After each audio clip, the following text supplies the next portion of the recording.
Hello everyone, it's Amar here. Welcome back to another inspiring episode of Scholarship Success Stories. Today we are diving into the journey of a graduate student who achieved something incredible, securing a fully funded master's scholarship at KAIST and later landing a PhD professorship at Chungnam University in computing department. He'll be sharing his step-by-step strategy, tips, and personal experience on how he made it happen. If you are dreaming of studying abroad or winning a competitive scholarship, stay tuned till the end. You won't want to miss this. And don't forget to drop your thought in the comment. Let's get the conversation going. Who knows? You could be the next success story. Before we begin with the student today, can you introduce yourself? Okay. Thank you. Uh, my name is Emmanuel, and I'm from Tanzania. Today, I'm honored to be with Emma. I'll be sharing my experience, how I went through the application process, how I got the information, and all other stuff. So stay tuned. And So let's continue with how did you hear about this class? the first time I saw the scholarship announcement, like I was just browsing through uh, my government portals. I think it was Ministry of Education portal. So they used to post a lot of scholarship opportunities there. That's when I came across this KAIST scholarship, and I saw at that time it was so potential. So I had to give it a try. So that's how I got it. But later I realized that there are a lot of other platforms that posted the same, including our Tanzania Commission of for universities. They also posted that, so there are a lot of places which they posted. But basically for me, I got it from the Ministry of Education. That's where they posted, and there are a lot of them there. And what is the name of that class? The name of the scholarship, it was African Next IT Leader. Basically, it was just a scholarship that was intended to prepare Africans in the IT sector. So it was a collaboration between KAIST and Ministry of Science and Technology of Korea, but also the other collaborators. I think it was maybe African Development Bank and others. So, but the name of the scholarship was Next IT Leader, but in KAIST. Okay, so how many students have come through that scholarship after? Uh, you mean before Yeah, or during my intake? Yeah, after you graduated, you have some students who came through that. Okay. So there are a lot. Actually, I think I don't have the number exactly, but there's still a lot of other students who come with the same scholarship, but I don't have the number exactly. But there are In Africa or both in Africa and Asians. Oh, so there are some from Africa. I heard that there are some students from Uganda, students from Kenya, there are Rwanda, Libya. I had a classmate from Libya, but they are still enrolled like Libyans. So there are also other Africans and non-Africans who still come for the same scholarship. wow. Yeah. And could you walk us through your document preparation process of applying? Uh, among the things I hate, is preparing applications documents. It's a tiresome work. So if you don't have the courage, you might be discouraged somehow, but still you need to push it forward. The most difficult thing that I faced during the preparation of the documents was the study plan and the personal statement. These two documents are so essential for you to be granted a scholarship. For the study plan, I think you need to first see what does the scholarship need, like the theme of the scholarship. For me at that time it was African IT readers, so I had to go through and check what do they do, what kind of profession do they want, and stuff like that.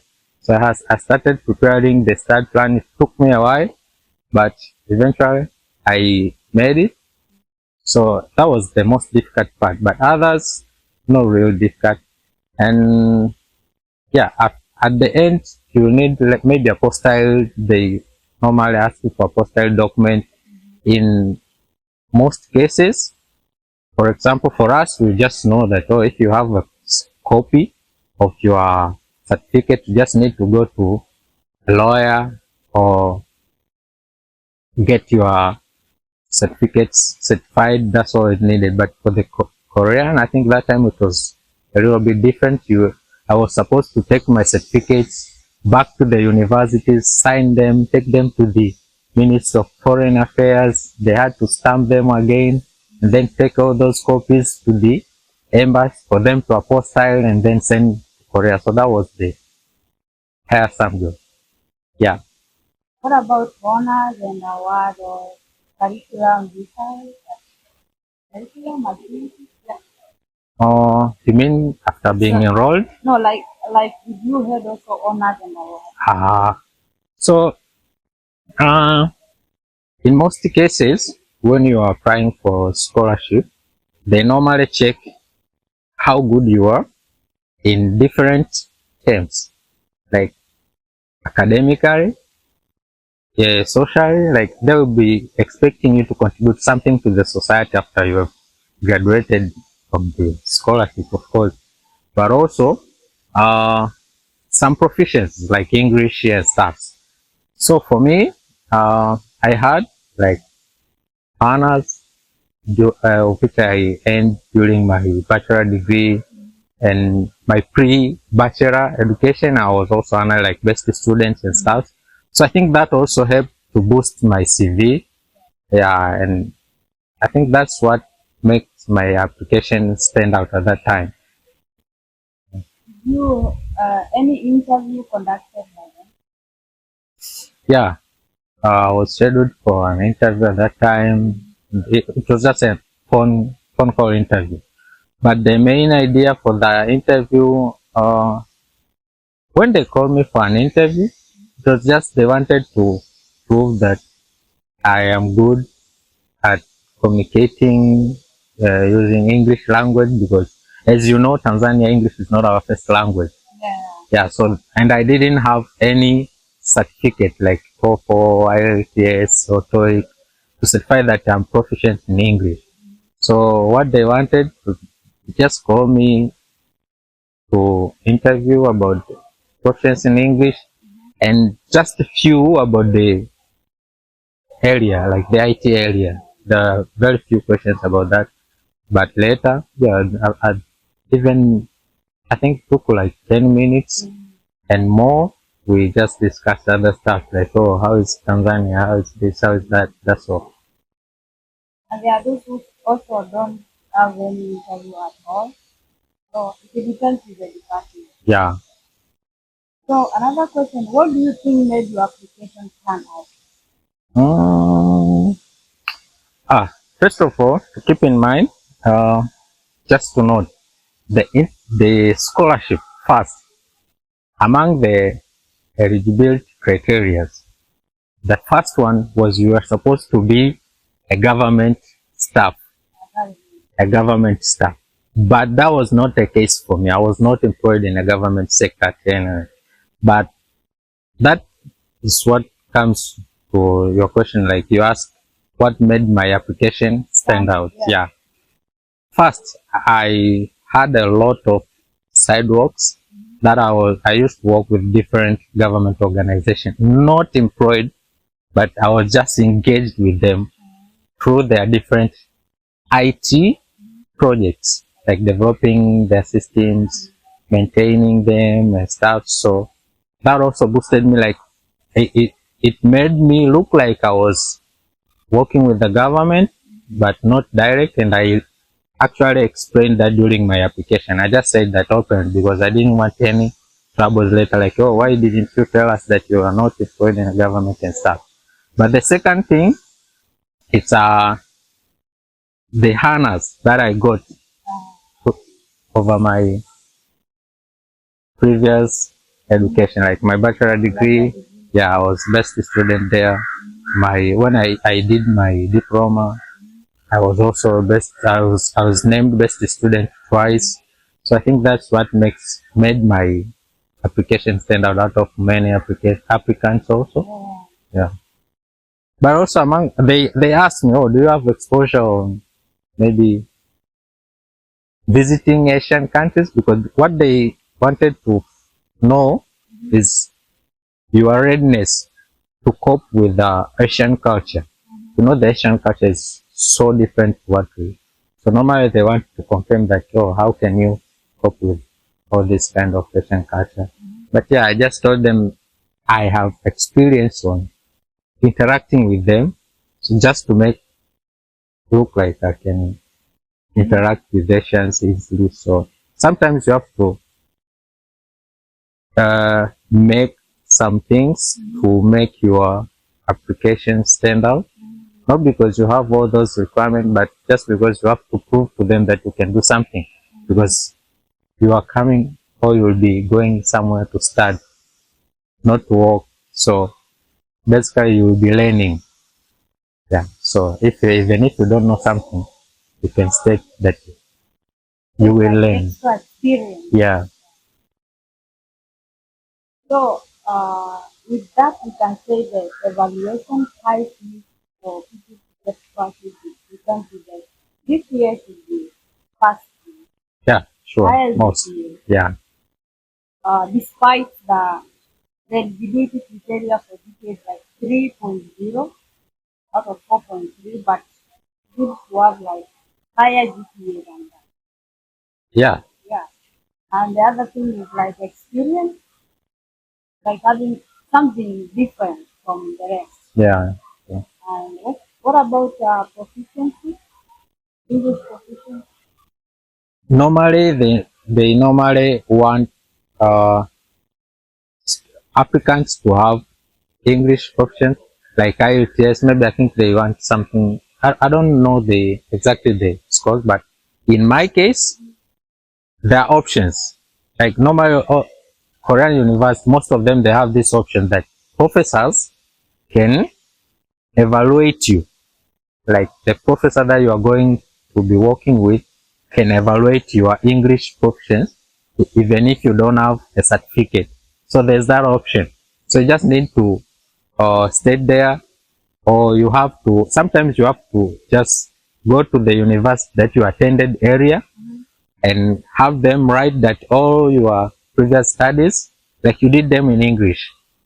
Yeah, so I had that document also when I was applying KAIST. So I had that, and also the phone interview was to verify that I can communicate using English and stuff like that. Yeah. What about recommenders? Oh, recommenders, yeah. And in my case, normally when you are applying for scholarship, they usually advise that you should have academic recommenders, like maybe professors or lecturers who taught you during your bachelor, your high school, that they can recommend you. But in my case, I just mixed. I had two recommenders, of which one of them was my previous lecturer. He wrote the recommendation for me, and the second was my supervisor. At that time, I was working at the private company, so I just told him that, oh, I'm applying for this kind of scholarship.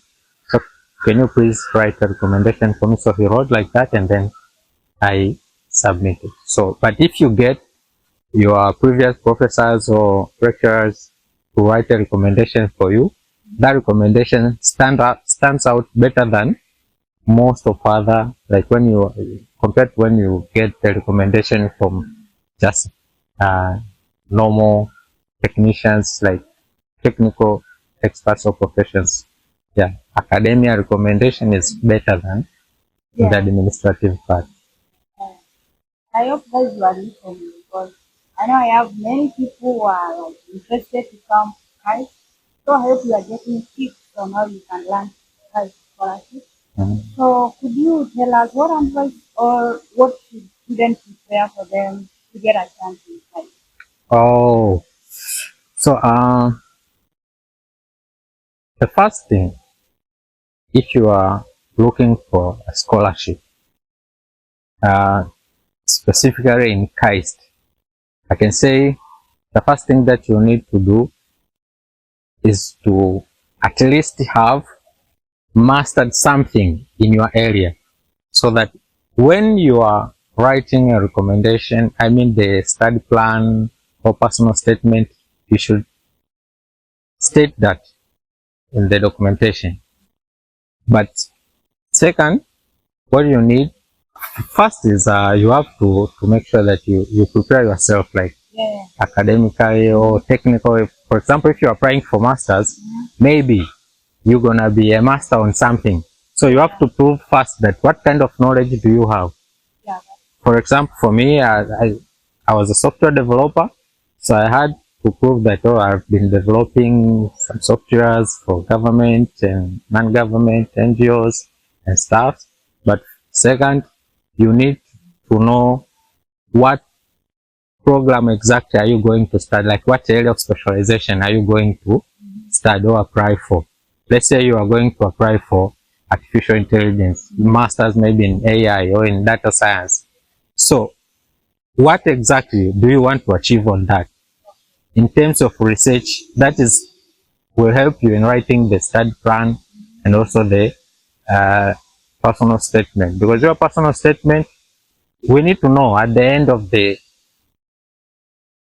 study, what are you going to do based on what you will earn, based on what you are applying. Let's say a data science, so at the end of you being now a master of data science, what are you going to do with that? Are you going to apply for a PhD and maybe do a research on something, or are you going to go back to your country or somewhere else to apply the knowledge? So you have to know also. So you have to know pre-applications, like the knowledge that you have. You have to state what are you going to do there. Then after that, what will you be doing? Yeah, so those things are very important. But also, you need to know the exactly curriculum that you will be taking. In most cases, you will see that in the website. So you have to go through maybe KAIST website, go to the department that you want to start, check for the courses that they've been offered, if they are available. Then in some cases they are not available because they normally change. But you have to know at least in most of KAIST department they have labs. Check there all these labs. What do they do? And what lab are you interested with? If it's possible, communicate with the professor there to show your interest, even if you're applying for those scholarships. Because if you will be able to convince a professor, then it will make also your application stand out easily, because normally when they do evaluation, all these professors will be there. Yeah, so it will help you to boost your application. But another thing, if you have a chance, you can prepare the English proficiency for those who English is not their first language. So it's really important, because you might be missing a lot of scholarship even in KAIST just because you don't have that certificate. Because the scholarship that they don't require English proficiency, they are limited, very few. But those who want English certificates, there are a lot. So at least if you can manage, you can do it. Yeah. And also they should try internships. KAIST internship. You can also build connections with KAIST internship. So that was amazing. And I always like, before we go to how is life, you said you have another scholarship. Yeah. Actually, I'm Could you currently. introduce briefly on that scholarship? Okay. So after graduating my master's at KAIST, yeah, I had to apply for another, like I wanted to proceed with my PhD. Exactly. So I applied. Currently I'm enrolled at Chungnam. Chungnam is just next to KAIST. They share the same borders, I think. Yeah, so it's just next to KAIST. And there I got a scholarship also, which is normally here we call Professor Scholarship. Professor Scholarship, yeah. With that, you need to, in most cases, PhD. If you're applying for PhD, this is most important thing. You have to make sure that you communicate with the professor who will be supervising you, whether he will be providing funds or he will just be supervising. So I had a recommendation from a professor, and then a professor agreed that she will be supervising me and I will be working with him in his lab, but she also will be the one to bear all the costs. So that is how Professor Scholarship works. But there are projects. All these professors work with a certain project. So there are a lot of projects, and the most common, I think, project in Korea now is BK21. Yeah, BK21. So I'm also part of that. Yeah. So after that, I applied. Then I also had an interview. Yeah. I also had I went through all those procedures I explained earlier, preparing my documents, like the study plan, research plan, personal statements, all those certificates. I had an interview also with the professor. I was supposed to present my English certificate, but it was expired at that time. So it was not possible for me to submit. So what I did, I just asked professor to interview me and submit that I am capable of communicating using English language. So he did. We had a Zoom interview because at that time I was in Tanzania. So we had a Zoom interview, and then he wrote a recommendation that, oh, this Emmanuel can communicate and is capable of studying using English language and stuff like that. So he submitted. So I didn't have to submitting, but out of that I was supposed to submit the English proficiency test. So at the end I was able to get the scholarship, and now I'm in Chungnam National University. Wow, that's a very interesting story, and you have really shared everything. So, guys, I also shared how you can email professors, how you can go to their website, and like everything is in my video. So, it's upon you and the time you are looking to find this opportunity. So, yeah. And how is life with you before and now? Oh, Yeah. Like any change because you had a break and okay. So the life in Korea generally is, you can say, iko poa, but despite of the, in Korea, weather changes suddenly. Like it just, yesterday was so cold and today it's so hot. Things like that. So the way this weather thing changes, that's most of people find difficult to adapt. But yeah, I think for me it was fine because even in my country, the city I was living is very hot, but my hometown is very cold. So I'm used to both of these environments. But I think a lot of Africans, they struggle with food. food. Yeah. Yeah, food. Until when you get to be comfortable with Korean food, it's gonna take time. Yeah, but for me, even the first time I came here, I just said that I'm gonna be open. Yeah. So Food now is not an issue for me here, and everything now is fine. And then in social media, I know people may try to reach out to you and ask you some questions regarding Now, KAIST Scholarship or the Professor Scholarship. Where can they find you? so you can go to LinkedIn. LinkedIn there, you can just type Emmanuel Freddy Mwakasege. You might find a lot of Emmanuel Freddy Mwakasege there, but if you have watched this video, then you will know whom should you communicate or whom should you contact now.